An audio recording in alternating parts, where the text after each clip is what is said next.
Mulla revähti vasemman polven eturistiside 3. lätkäpelissä, mutta mä en halunnut kuitenkaan lähteä täältä kotiin. Se ei musta tuntunut järkevältä. Tykkäsin mun joukkuekavereista, myös mun luokkakaverit oli mukavia. Mulla oli ihmisiä mun ympärillä, ketkä halusi pitää huolta musta ja tunsi empatiaa mun vuokseen. Mä juttelin valmentajien ja opettajien kanssa. Halusin oppia enemmän englantia ja myös oppimaan amerikkalaista kulttuuria. Mä haluaisin mennä yliopistoon.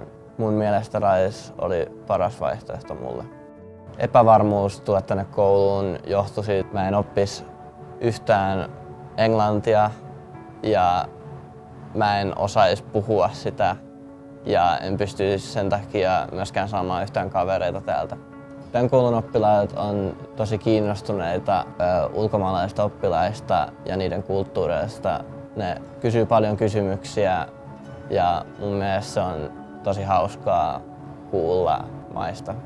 Mä tykkään asua tosi paljon siinä dormissa, koska se on puhdas, se on paljon tilaa ja paljon eri ruokia ja se on tosi hyvää. Teki täällä olon paljon mukavammaksi.